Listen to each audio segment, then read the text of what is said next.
I'm speaking like this because it's very hard to make an observation. Please go check out the previous part to gauge your bearings, okay? It's very hard to make an observation of how unruly and kind of feral older women become when they did not have love in early years. They become feral. It's like there's nothing you can do to uproot that thing out of them. So when it's that difficult to get saved, when it's that hard for them to get saved later on, why not just piously serve the Lord, sutured next to him for years from your youth, that you might watch yourself, watch your tongue, watch your heart, guard it, for from it flows the issues of life. Women, it is understandable why it is that you want marriage so much, because the Bible said that that's our curse. After Eve and Adam fell, the Lord said that Adam would try to rule us and that Eve's desire would be for her husband. So our desire to get married is part of the curse. It literally dwells on us ever so naturally. It is second nature to us. So we want it, and we want it desperately, and the earlier it happens, the better. If you can dodge the bullet of being a spinster, you're better off as a woman. Whether or not in the 21st century women imagine that things are different, bottom line is when women get married, they literally, they wipe sweat off their brows, because proper. It is scary to end up a spinster. It is scary to be 35 and single and up. It is scary to be me. It is. It's absolutely nerve-wracking. I'm 39. It's nerve-wracking. We understand it. But like, the long-term consequences of quickly getting into a marriage is destructive. Indeed. Adam's curse was to rule a woman. So if you've got this despotic husband that has no regard for your heart, because he has not been trained by Jesus Christ to love a woman the way that Christ loved the church, you're gonna end up with causing the earth to tremble underneath you. You're going to end up causing the earth to not be able to bear up under you. You don't want to become what these women become, guys, because it's ugly. They can do nothing but yell and scream and shout and speak to young women like they're nothing. They like words can hurt, like words, the sharpness of words, when they pierce into your heart, making you feel worthless, like you're nothing, like there's nothing good that you can ever do. When a woman is out just like constantly telling you that when you're young. And the thing about parents, mothers, is that their daughters often really desperately desire their approval. And when you're not getting it, when it's just not coming, that can devastate you for the rest of your days. It can make you feel like you want nothing. You want nothing. They don't take into consideration consequences, suicide ideation. They don't realize that they can actually drive their kids to death with all that rapping. You don't want to be that woman. You do not want to be that mean-spirited woman because of the fact that you married a horrible guy. If you don't wait on the Lord for a husband, you will end up in... Yo, guys, I had a friend when I was still on the come up. I was working. I was employed. I reconnected with her. I had met her when I used to be a trainer at Nedbank, and then we found each other years down the line. I trained her, okay, in a class, and we got along really well, and so we basically became friends on what do you call this, on Facebook. She found me, right? I was very young for my job. The rest of my colleagues were much older than me, so that chick and I were more or less the same age, and we just got along like a house on fire. And she liked me because I was, I don't know, like an inspiration or something. I was young and I was doing well type thing. So we became friends on Facebook, and after we found each other, we started to talk, all right? And then we were DMing each other. Yeah, that's how we were communicating via Facebook DM. And she told me that she has since gotten married. She was a very beautiful woman. She was older than me by maybe like 2 years or something. She had gotten married, and she had at that stage gotten married and divorced. It had only been, goodness, I can't even count the years on my hand as 5. I don't even think it was 5 years that had progressed since we last spoke to each other, and yet she had gotten married and divorced in that small space of time. And she was like, yo, Karabo, I've been through hell. I met this guy. He was very handsome. He's a Nigerian man, and he very quickly wined and dined me and proposed marriage. And we got married, and I was expecting to have such a bright, beautiful future with my husband. He was so good looking, and he was so loving. And as soon as I said I do, I saw hell on earth. Like, he literally showed me flames. At that stage, I was with my boyfriend. I was just dating. I was still very young. And so I could not believe that this woman had gone through all that, all in her 20s. Like, she had experienced all that. I'm so sick and tired of abuse. She was, I couldn't believe that she had experienced all of that in just her 20s. Like, everything of that trauma that hurricane that she was twisting in all happened while she was still in her 20s. She got married and divorced, and she spoke about how he was always out. He was cheating, like sometimes he would cheat on women that she knew, and it was just so shocking what she was going through, and she was in a lot of pain. I couldn't believe it. Like when she kept on telling me her story, I couldn't relate, because like I said, we were all so young. It's not like we were these middle-aged women that were complaining about our ex-husbands that we were married with for like 10 years and then got divorced. This was a 26-year-old woman when I was like 24 or something, having been married and divorced in just that small little time. And I could not, like, yeah. That same friend on Facebook is one of my enemies today. One of those women that decided that I'm not going to let another woman go and live a life. So she put witchcraft on me. For me, it's like, don't you see that there is so much destruction that happens when you just enter into, they wine and they dine women, and they treat them so well, and they propose marriage so quickly, and they take out lobola so well. And then once they're married to these women, it's like they feel no obligation to be husbands now. Because now they've banked one in particular in the house. That woman, that thing started and ended so quickly that she didn't even have a child in the marriage.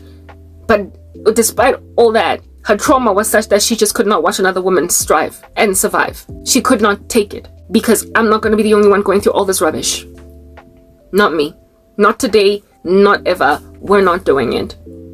Guys, these women break hearts. They neglect other women. They cause the sorrow of other women. They make women cry. They can use such harsh words and cause somebody to shrivel up like a snail in a corner and just die. You don't know what you're doing to a person when you keep on just yelling at them when they have nowhere else to go. They're unsupportive. When a person is just squeezed in a corner and all they can do is just be in your house. All they can do is just be in your presence. And you're just yelling. They can't go in their car and sit there to just basically calm down. They can't go into a bed and breakfast. They can't go anywhere. And you're just yelling at them. Like when you keep on, like it's like, you know, when children are getting yelled at by parents who just keep going and going and going. But when that's happening, when you're like an adult woman, when you're all grown up, do you know the pain that you feel when you just feel trapped like an insect in a corner where somebody just bring doom on you so you can finally die? You can't go anywhere. It is written in God's word that like a constant dripping on a rainy day, so too it is sharing a house with a contentious woman. Just spraying vitriol on a person that is already down. She's already suffering. This person is going through a lot. She's experienced life, and you just keep on spraying on her. That's what these women do to people, to women, to daughters, to y'all. You don't want to end up that chick. As the Bible says, as I walk through the valley of the shadow of darkness, I will fear no evil, for thou art with me.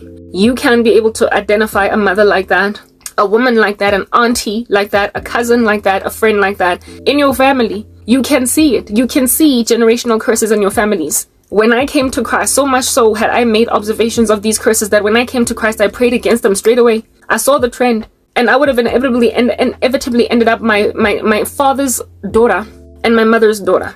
Inevitably. I would have ended up my aunt's niece. Inevitably. I would have ended up my cousin's cousin. Inevitably. I would have ended up basically my family member's member. And when I saw this, I took it to God in prayer, and it's taken all this time, and look at me now, appearing to die, fizzle away, a slow death, having no husband and no children, and I'm apparently really, very terribly messed up. Like I'm in a bad bunch, I'm screwed, apparently. But am I out here perpetually yelling at some women, telling them that they're like dust and rubbish? Am I out here squeezing the joy and the peace out of the hearts of young women that are just trying to live their lives? Like, they cannot be chill, yo. They can't. And when you have got that journey that you're going through, the valley of the shadow of darkness, when you're going through it in order to conquer darkness, when you're going through it in order to conquer horrificness, when you are trying to break past the mold, you're going to get attacked, you're going to get scratched, you're going to go through a dark valley. But you should not fear anything, because the Lord is with you. You're just going through a ride at the theme park, and on the other side, you're going to tell the testimony. And this ride is going to get terrible, especially towards the end of it. But when you get out on the other side, you become an example. You become an inspiration. You become a motivation. You become that which is evidence that you don't have to be your family's family member. You don't have to be that thing. The guy in the US, he came from a family of criminals, gang violence all over the show. And he tried to serve Jesus from the age of 15. 15. He was evangelized in prison, in juvie, and he wanted to run with Christ, and he just didn't. Why?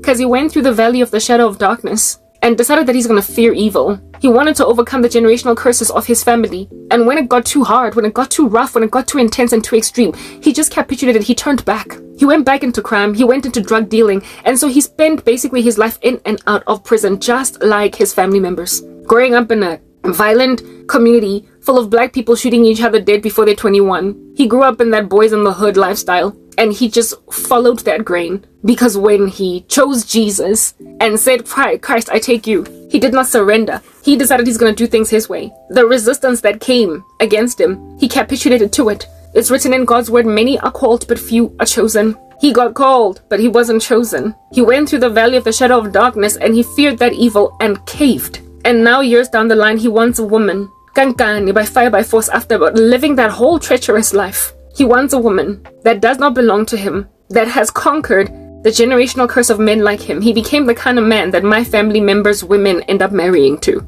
The kind of man that's going to frustrate a woman until she becomes an adulteress later on. He was only brought into my ecosystem, drawn to my situation, because he was the typical thing that is supposed to stumble women like me. And I resisted him, and now he's trying to kill me, because that's just what his generational curses achieve. He's never fought. The Bible describes in the parable of the sower one category of person that hears the gospel, and as soon as they get persecuted, they fall away. And that's what these people are. They hear the gospel, they're excited, they say, I want to conquer generational curses, and then magushuba, when it gets hot, when the resistance comes, when those on the broad road are scratching at them, that's when they just cave. They throw away the Bible, they throw away Jesus, or they have a reputation for being alive even though they're dead.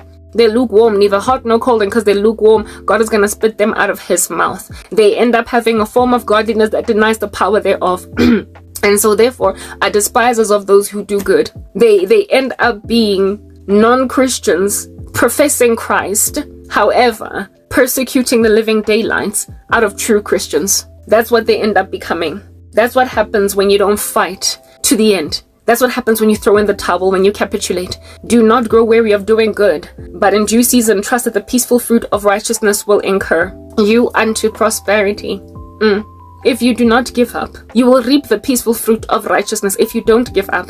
This guy gave up, and like I said, ended up in and out of prison for years, and now he wants a woman that fought successfully the battle that he lost. He threw in the towel. He didn't believe Jesus when he said, fear not, for I am with you. You're going through the valley of the shadow of darkness. You're gonna get resisted. You come from a family of gangsters. It's gonna pull you in. It's gonna pull you back. You were given concession. When he got evangelized in juvie, his record would have been expunged. He would have not even looked like a criminal at all. He might have even ended up getting a job in corporate South Africa. He all would have been forgotten if he had repented truly at 15. They would never have raised that record up in his future. But then he decided to keep on going in and out of prison like a pendulum. And when you're in and out of prison, you struggle to get good jobs, you struggle to get regular jobs. And so in order to basically feed your family and make life work, seeing as he kept on marrying these women, he had to do crime. He was kept in crime by the fact that he could not, after getting out of juvie, stay out of crime.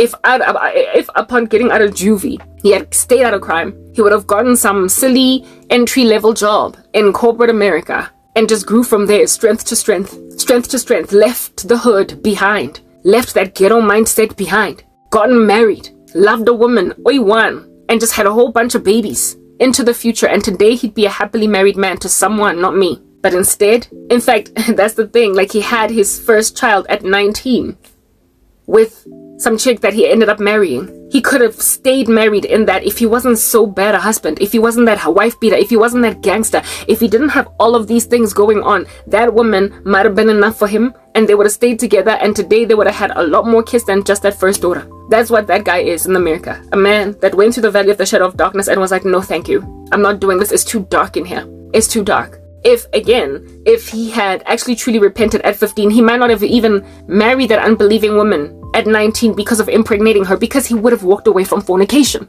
So basically the whole trajectory of his life would have changed if indeed he did embrace the gospel like he claimed he had at 15. That's the difference. You get the gospel, you run with it, and upon running with the gospel, you then enter into the kingdom of heaven, nice and safe, however, having been scared all the way, en route your deliverance. You will get freaked out. You will get the devil whispering sweet nothings into your ear. But if you don't hold fast to what God is saying, guys, you are going to find yourself in some hot water. Hot water. I am making observations of women destroying the lives of young women because they married badly. Lenyalo, it cannot be that important to you women to a point of destroying your souls. What does it profit a man to gain the whole world and yet lose his soul? I have friends that are just these unrecognizable monsters, former friends. They're unrecognizable from how they used to be on the come up. They were never contentious. They were never mean. They were never this horrible thing that they are now today, but they're mad now. They're angry. They're angry at what it is that they experienced in horrible marriages, and some of them are still experiencing it. And so now they're taking it out on me. I literally am constantly at the precipice of death because women cannot stand the joy of women when they have settled with bad men. These guys are destructive. They're cataclysmic. Like I said, they're like a nuclear explosion, leaving radiation poisoning in that ecosystem for decades to come. You gotta avoid them like the plague. La madota, you gotta avoid them until the Lord brings the right one. And you will know, because it's just gonna be so easy, because it's not supposed to be this hard. It's not supposed to be this hard. You will just know when the right guy is around, because it's just gonna fall into place, because it won't be that hard. The difficulty to run a relationship in 2024 is astronomical. It is absurd to feel at all that you're appreciated. The fact that you have to pull that out of a man like you are sapping juice, coconut milk out of a coconut, just using your breath, like just having to get affection that way. Like it literally should not be that hard. It should not take a man 20,000 years to propose marriage. And it also should not be hard for a man to prefer to be with you above the rest of the world. And yet these relationships are so hard. You are made to strive like your mom, the way that she strove with your dad. And because it's your dad, you struggle to see the folly of his ways. But now that you're like, 38, you realize, Uti, my dad was really messed up towards my mom. Literally, it should not be that hard. It should not be that hard. Not all guys are crazy, guys. I'm almost certain of it. Not 100%, because I've yet to meet ones that aren't crazy. But I keep on drawing to myself crazy men because I'm suffering right now. But I'm not going to be like that former friend of mine that I reconciled with on Facebook that married a monster that wined and dined her in the run-up to the marriage and then turned a violent fool literally day after honeymoon. I'm not about to do that. And I see all of this activity happening in the environments around me, with women having been converted into little monsters, and I'm like, I'm not that girl. I'm not going to be the mother that's always here in the ears of a daughter that has not had all that vitriol coming because I'm taking out my trauma on her. I'm not about to be a hated mom, guys. I'm just not going to go through it. Like, I am not about to be an avoidable mom. I'm not about to have a daughter of mine become a freaking therapist because she's trying to cure herself. Physician, heal thyself. I am not about to deal with a kid that can't even stand coming home because she knows there's always going to be a fight that breaks out. She can't stand coming home for the holidays. When she moves out of home, she just, like, literally a whole year can go by. I just hear her on the phone every so often because she knows that every time she comes home, something in me just, and I can't help but just take out my crap on her. There are relationships between mothers and daughters that are like that, where you can't stand going home, where you can't even stay on the phone with that person for more than 30 minutes, for more than 20 minutes. You can't without them calling out something you're wearing as ugly. Like, yeah, like basically just teasing you, dissing you. Are you gonna wear that? Like, what? Goodness gracious. Like the very same insults that a dumb boyfriend would like throw in your direction. Are you sure you're gonna wear that on a date? Like a narcissistic boyfriend, like some pompous little buffoon. Yeah, but that's coming from your mother. Overly critical, won't let you have your own sense of style. Disses completely everything and barely ever compliments you. Like barely ever says, wow, you look so beautiful today. I'm so proud of you. Barely ever. Like who in the world wants that? Like daughters they want their mother's approval so badly. So badly. And when they don't get it, it hurts in a way that these mothers have no idea. They don't understand. But why wouldn't they understand? Because they were daughters too at some point. They were daughters too, and they knew what they wanted from their mothers. And when they didn't get it, why did they then not make an active decision that, look, I'm not going to be that to my kids. I'm telling you, I'm 39 and single, but I'm better off than having been married at 24 to a guy that would have made out of me the kind of mother that would have hated the glory of her daughter. I always like to say that kids are like a volume 2.0 of you on earth. If at all you want to maintain eternal youth, only look at your daughters. So as to constantly be like, I used to be fly in my day. Like to be able to say, I used to be beautiful purely because you're looking at your daughter and you're like, yar. That's what being content with getting old and having a beautiful young daughter does for you. When you are holy, when you are loved, when you are happy, your daughter is a flex when she's beautiful because she is a volume 2.0 literally of you on the earth. It's a way of maintaining some kind of eternal life or immortality on the planet. Having children is a form of immortality. I've always looked at it that way. It is a form of immortality. It's like a mirror of you as a child, seeing as when you were a child you didn't see how you looked. Now that you're all grown up, you get to see what you look like as a baby. Like my mother, her photo as a baby next to the photo of my grandmother as a baby are splitting, they're a splitting image of each other.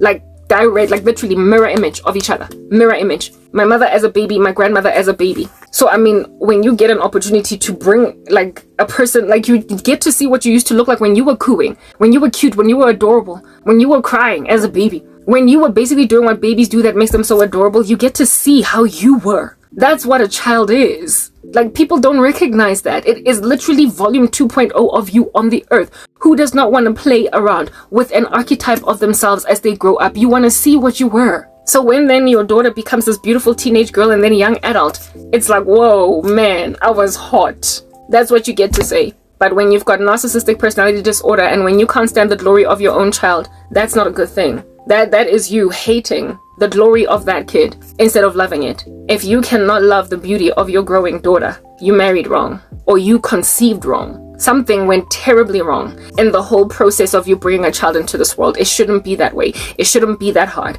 And wicked men make the lives of women freaking tough. Like tough, too tough for them to truly love their children. So you can either take it from me or not. But one thing that I would like to use as a disincentive to stay women's hands from continuing to just marry anything that proposes to it is the fact that you don't want to be that yelling mom that's always telling off your daughters, even when they haven't had it coming. Or the person that can keep on yelling at a person for an hour, long after you've already made your point the first time around. Like the first minute when you were telling me where to get off, that was enough. But then the fact that you can keep on going for another 45 minutes, just going and going and going and going. Just going. On that day, you're adding insult to injury. People can hear, and they get the point the first time. And when you keep on repeating the same thing for another half an hour, you tell them they're stupid. And if they can't get out, if they can't leave the room, if they can't go sit in a car, if they can't go basically to the corner of a roof, you then subjugate them to the tyranny of you speaking to them like they're nothing for an hour. Do you want to be that woman? I didn't think so. Wait on the Lord, guys. It's not worth it. I'm signing out in Christ's name, Krenke. Bye.